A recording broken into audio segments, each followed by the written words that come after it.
everybody, and welcome to my channel, Thrive and Prosper, where we talk about everything relative to personal development, business development, leadership, and just ways to live a higher quality of life overall. Today, I wrote an article, and the article's posted on LinkedIn, and I wanted to remind myself of something, and once in a while I like to write articles just to remind myself of certain things, just to get grounded in fact. It's just really helpful for me to write things down. So why not write an article about it? And so I wanted to remind myself around what it takes to be successful long term.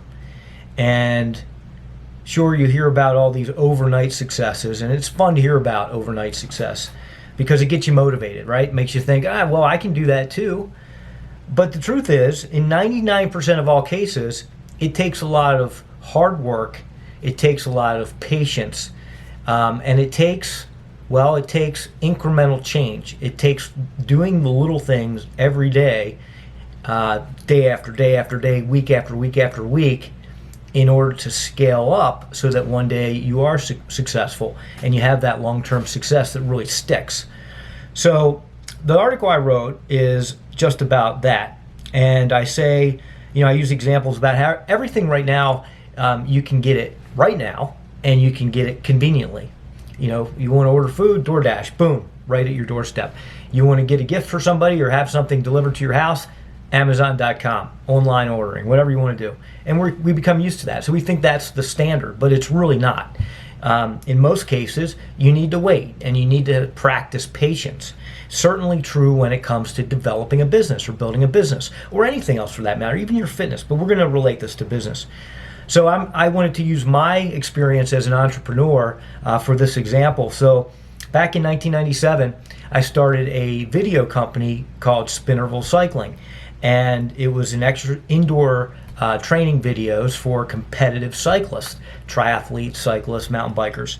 So we started with making one video, and this is back in the day of VHS. So had some investors, they invested in me, took all that revenue, put it into the production. Back in those days, it was really expensive to produce a video. So we did the first one, Spinnerville's 1.0, no slackers allowed. I remember shipping these videos from my parents' basement. I'd run down, I'd get an order, run up, go to the post office, ship them to the customer, one at a time. So once in a while, I'd get two orders. Somebody orders from one state, another state, boom, go to the post office, send them off.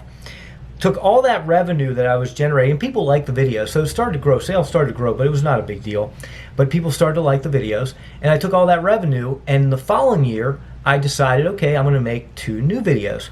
So we made 2 more videos, and guess what? We had 3 now. So what happened was, people would not just buy 1 video at a time, they would buy 2 or maybe all 3 videos at a time, and all of a sudden I could see the writing on the wall, the scalability, right? I'm making 1 video or 2 videos at a time, and the business, the revenue is starting to grow like that, right?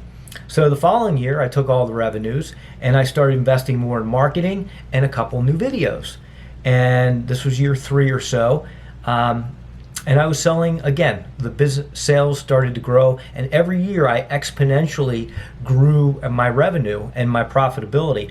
Year number 4, I started taking some pay, finally, out of the company. I hired people. I was doing more and more marketing in all of the magazines, and the business really started to grow. Oh, and by the way, I also produced another 2 or 3 more videos. So all of a sudden, my library was building gradually.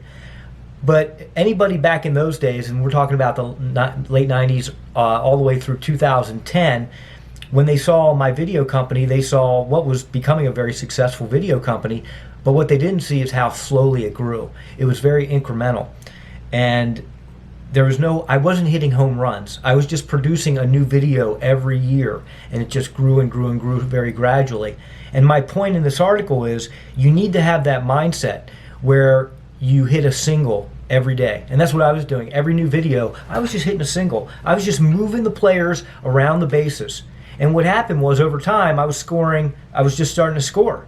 I didn't really hit any home runs, but the business grew and it became a very successful business by all standards, and actually helped pave the path for a lot of the technology-based trainers on the market today. So the point being, it grew slowly, incrementally, by hitting singles. I never went for the home run. I just kept hitting singles every day, and that's what made me successful. And the video business was very successful for about 15 years. VHS to DVD to now streaming. So that's just a good example of how it's important to think about hitting singles instead of hitting that home run or trying to hit that home run every day. So ask yourself this: what are you doing today to hit a single for your future? What are you going to do tomorrow to hit another single? Every day, do little things that build on each other. Build, build, build, build, build. And then like the hockey stick, you'll see that incremental growth, or that exponential growth rather. And boom, then you're super successful. But you got there because you were hitting the singles. All right? Does that make sense? I hope it does. Thank you very much for watching this video and for being part of my channel. If you have any questions, please reach out. Until next time, thrive and prosper.